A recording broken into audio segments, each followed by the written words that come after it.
اعوذ باللہ من الشیطان الرجیم بسم اللہ الرحمن الرحیم۔ السلام علیکم ناظرین، یونیک ٹپس آف ہیلتھ کی طرف سے آج جو ویڈیو میں لے کر آپ کی خدمت میں حاضر ہوا ہوں وہ یورک ایسڈ کے متعلق ہے، جس میں یورک ایسڈ کی علامات اور اس کا گھریلو علاج بتاؤں گا۔ آپ سے گزارش ہے آپ ویڈیو کو سکپ مت کیا کریں، کیونکہ میں نے جو مختصراً بتانا ہوتا ہے وہ آپ کے فائدے کے لیے ہی ہوتا ہے، اور ویڈیو سکپ کرنے سے اکثر ایسا ہوتا ہے کہ آپ ضروری پوائنٹس جو ہیں وہ مس کر جاتے ہیں۔ تو ناظرین، یورک ایسڈ ایک مقررہ حد تک ہر انسان کے جسم میں پایا جاتا ہے، لیکن جب یہ اپنی مقررہ حد سے تجاوز کرتا ہے تو ہمارے لیے تکلیف کا باعث بن جاتا ہے۔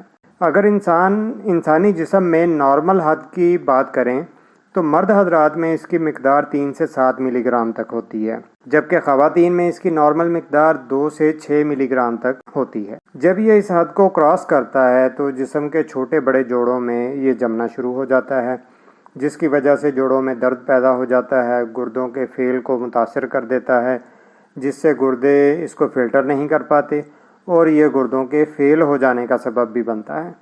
پیشاب کم آنے لگتا ہے، اسی وجہ سے یہ جسم سے خارج نہیں ہو پاتا، اور سب سے اس کی جو مین علامت ہے وہ پاؤں کے انگوٹھے میں جو ہے وہ سویلنگ اور ساتھ میں شدید پین ہونا شروع ہو جاتی ہے۔ یہ اس کی سٹارٹنگ سمٹم ہے اور سب سے پہلی علامت ہے جو اس کی نشاندہی کرتی ہے۔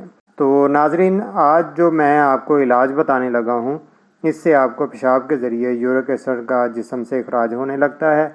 علاج بتانے سے پہلے آپ سے گزارش کروں گا کہ جن لوگوں نے میرے چینل کو سبسکرائب نہیں کیا وہ میرے چینل کو سبسکرائب کر کے ساتھ لگے بیل آئیکن کو پریس کر لیں اور آل والے آپشن کو سلیکٹ کر لیں تاکہ آپ کو میری ویڈیوز پر وقت ملتی رہیں۔ تو چلیے ناظرین، آپ کو میں علاج بتا دیتا ہوں، آپ اسے غور سے سن لیں اور نوٹ کر لیں۔ ناظرین، آپ نے پنسار سٹور سے برگ ہینا مہندی کے پتے 30 گرام لینے ہیں۔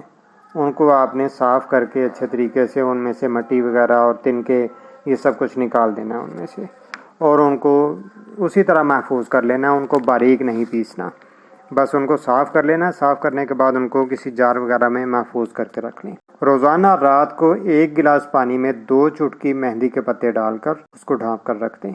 تو صبح اٹھ کر اس پانی کو چھان لیں تاکہ وہ پتے اس میں سے نکال دیں اور نکال کر پھینک دیں۔ جو پانی بچے گا اس پانی کو آپ نے پی لینا ہے۔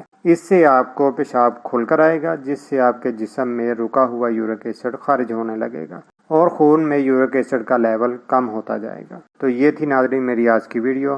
گھریلو ٹپس ہے، اسے ہر بندہ اپنے گھر میں استعمال کر سکتا ہے اور اس سے فائدہ حاصل کر سکتا ہے۔ ویڈیو پسند آئے تو اسے لائک شیئر ضرور کریں۔ ویڈیو کے متعلق کمنٹس میں اپنی رائے ضرور دیں۔ اگلی ویڈیو کے ساتھ پھر آپ کی خدمت میں حاضر ہوں گا۔ اپنا بہت سا خیال رکھیں۔ اللہ حافظ۔